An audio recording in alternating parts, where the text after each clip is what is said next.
দর্শক, আবারও ফিরে যাচ্ছি আমাদের আজকের অতিথির কাছে। আজ আমাদের সাথে যুক্ত রয়েছেন বর্তমান সময়ের অভিনেতা মীর রাব্বি। প্রথম কথাটা শুরু করতে চাই জাহিদ প্রীতমের বুক পকেটের গল্প দিয়ে। ব্যাপক সাড়া জাগাচ্ছে সোশ্যাল মিডিয়াতে, খুব ভালো লাগছে এই কাজটা।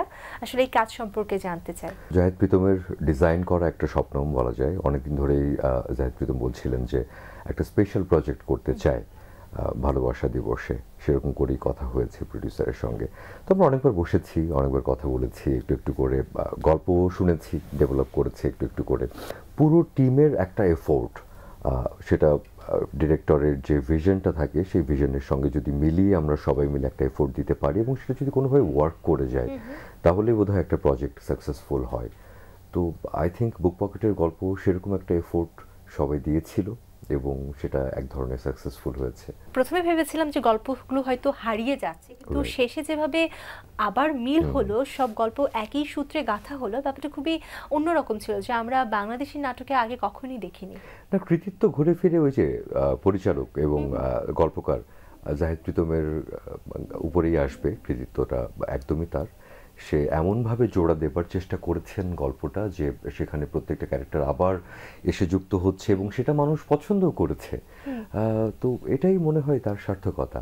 বুক পকেটের গল্পে আপনাকে দেখার পর আসলে আমরা রিলেট করতে পেরেছি যে আগেও আমরা আপনাকে অনেকবার দেখেছি, কিন্তু ঠিক মনে করতে পারছিলাম না। বুক পকেটের গল্পর মধ্য দিয়ে আসলে ব্যাপকভাবে আপনাকে আমরা চিনতে পেরেছি অভিনয় দিয়ে, এবং ওই যে কাশির ব্যাপারটা কি সবার কাছ থেকে শোনা হচ্ছে এখন? মোটামুটি আমার এক ডক্টর বন্ধু আমাকে ফোন করে বলছে যে তুই আয়, তোকে একটু এক্স রে করে লাংস চেক করে দেখি কি অবস্থা। আমরা কিছু না, আমার কোনো ঝামেলা নেই, ঠিকই আছে।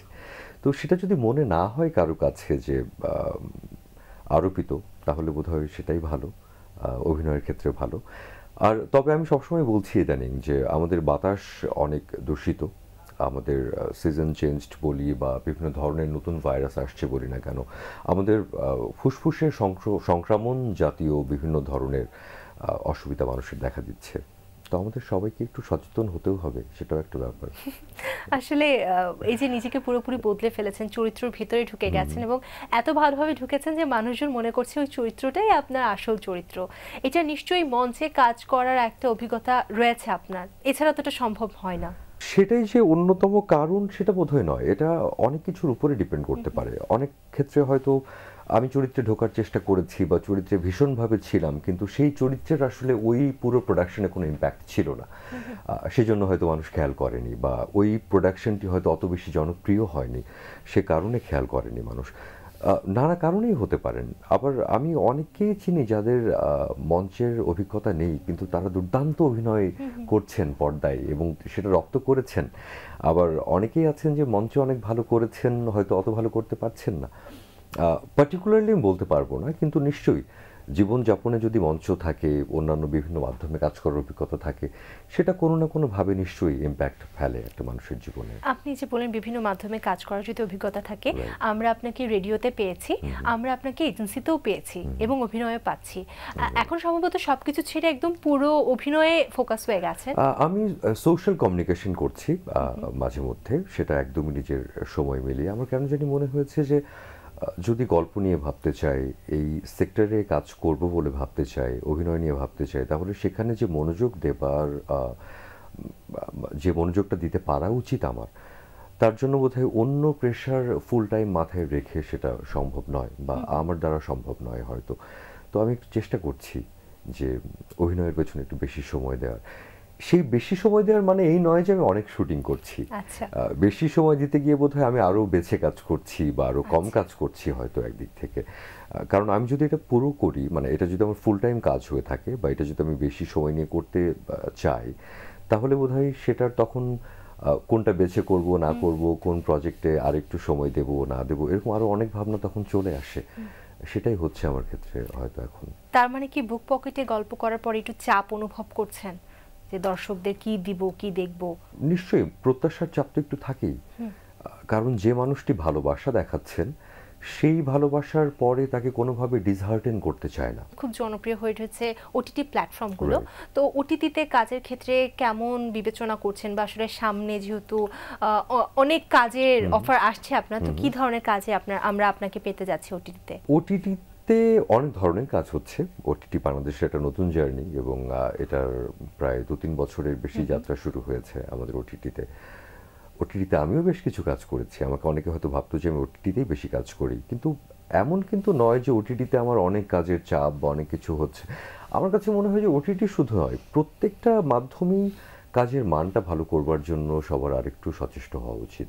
একটু পেছনের দিকে চলে যায় আপনার রেডিও নিয়ে। রেডিও জার্নিটা নিশ্চয়ই অনেক মধুর ছিল, এবং শুধুমাত্র রেডিওতে না, আমরা কিন্তু আপনাকে প্রতিনিয়ত শুনতে পাই, হয়তো অনেকেই সেটা জানে না আমাদের দর্শক, বিজ্ঞাপনের ভয়েসে। তো সবকিছু মিলে রেডিওতে কাজের অভিজ্ঞতাটা জানতে চাই। দুর্দান্ত। আমার চাকরি হিসেবে জীবনের প্রথম চাকরি বলা যায়, এবং বেশ ছোট ছিলাম তখন, আমরা সবাই স্টুডেন্ট কাজ করছি একই সাথে, এবং আমাদের একটা কৈশোর পেরোনো একটা উচ্ছলতা, কাজ করবার একটা উচ্ছলতা, একটা আগ্রহ, সেই একই সঙ্গে একটা নতুন মাধ্যম, যে মাধ্যমটা বিশ্বের অন্যান্য জায়গায় জনপ্রিয়, বাংলাদেশে ওইভাবে নয়, মাধ্যমটা ছিলই না, সেরকম একটা মাধ্যম আমরা সবাই মিলে করছি, এবং সেই মাধ্যমে একটা ইউথ, একটা বড় নাম্বার অফ পিপলকে আমরা কানেক্ট করছি, কথা বলছি, তাদের সঙ্গে ইন্টারঅ্যাক্ট করছি। পুরো জার্নিটাই অদ্ভুত সুন্দর ছিল, অনেক শেখার জায়গা ছিল, অনেক জানবার জায়গা ছিল। আবারও যদি একটু আপনার কাজের প্রসঙ্গে চলে আসি, কাছে আসার গল্পের বেশ পুরনো একটা প্রোমো আবার ভাইরাল হচ্ছে সোশ্যাল মিডিয়াতে। প্রোমোটা ভাইরাল হচ্ছে, একটু গল্পটা জানতে চাই, প্রোমোটাই কেন ভাইরাল হচ্ছে, অন্য কিছু কেন না? কাছে আসার গল্প যেটা বেশ আলোচিত এবং ভালোবাসার গল্প, প্রত্যেক বছর মানুষ যেটা লুক ফরওয়ার্ড করে দেখবার জন্য, সেটার শুরুটা হয়েছিল ওই প্রোমোটা দিয়ে। আমার মনে আছে যে ওই বছর, অনেক আগের কথা, 10-12 বছর আগের কথা হবে, ক্লোজ আপ কাছে আসার গল্প বলে প্রজেক্টটা শুরু হচ্ছে, এবং মাসুদ হাসান উজ্জ্বল ভাই খুবই নামকরা এবং পরিচিত একজন নির্মাতা, উনি এই প্রোমোটা বানিয়েছিলেন। এবং আমার মনে আছে যে তখন রেডিও স্বাধীন মাত্র শুরু করছি আমরা, লাইসেন্স পেয়েছি, আমরা মাত্র অফিস গুছাচ্ছি, তো একদমই সময় করতে পারছি না। আমি বলেছিলাম যে প্রোমোটা শ্যুট করি, আমি প্রোডাকশনটা হয়তো করতে পারবো না। সেই প্রোমোটা, ওটা বোধহয় ক্লোজ আপ কাছে আসার গল্পের প্রথম প্রোমো এই ক্যাম্পেইনের, সেটা একদিন পর মানুষ খুঁজে বের করছে, আলোচনা করছে। ইন্টারেস্টিং। আপনার এইবার কাজের যে কোয়ালিটি দেখেছি, তারপর একটা প্রশ্ন থেকেই যায়, আপনি কোয়ালিটিতেই বেশি বিশ্বাসী কোয়ান্টিটির থেকে? কারণ আমরা ইউটিউবে এমন অনেক নাটক দেখি যেগুলো নামের জন্যই কেবলমাত্র অনেক ভিউজ পাচ্ছে, এবং একই রকমের গল্প।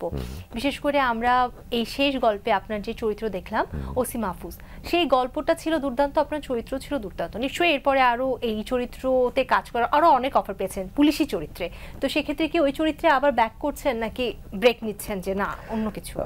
আমার নিজেকে নিয়ে কিছু কিছু জায়গাতে আমার এত বেশি কনফিডেন্স নেই। মানে আমি প্রত্যেকটা শুটিংয়ের আগে, সেটা একটা সিন হোক, খুব ছোট্ট একটা ক্যারেক্টার হোক বা বড় হোক, আমার নার্ভাসনেস একই রকম থাকে।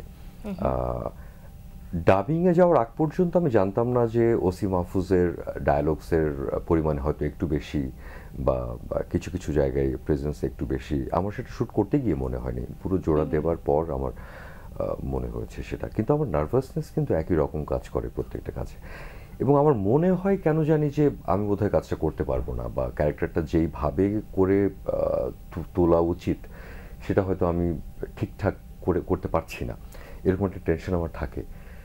তো ওসি মাহফুজ যেভাবে ওসি মাহফুজ হয়ে উঠেছে বা হয়ে উঠতে পেরেছে, তারপরে যখনই আমি কোনো পুলিশের ক্যারেক্টার দেখছি, হ্যাঁ আসছে, you are very much right, পুলিশের ক্যারেক্টার আসছে, তখনই আমার মনে হচ্ছে যে আমি কি পারবো এটাকে আর একটা নতুন পুলিশ করে করতে, আবার পুলিশের চরিত্র করবো বলে ঠিকও করেছি। তো চ্যালেঞ্জ অনেক থাকছে যে সেটা কি করে ওসি মাহফুজ না হয়ে অন্য কোনো একটা ক্যারেক্টার হয়ে উঠবে। দেখা যাক সেই চ্যালেঞ্জটা কি আসে, বাট ওই যে খুব বেশি পুলিশ করতে সাহস পাচ্ছি না। আমরা অপেক্ষাই করছি নতুন যে পুলিশটা হবেন আপনি, সেটা কেমন হবে। আপনি এই পর্যন্ত অনেক কাজ করেছেন এবং সামনে অনেক কাজের কথা চলছে, তো এমন কোন চরিত্র পেয়েছেন এখন পর্যন্ত যেটা আপনাকে একটু নাড়া দিয়েছে? ওসি মাহফুজ নিয়ে কথা বলছি, খুব একদম রিসেন্ট টাইমে, এটা নিয়েই বলতে পারি, এটাই থাক।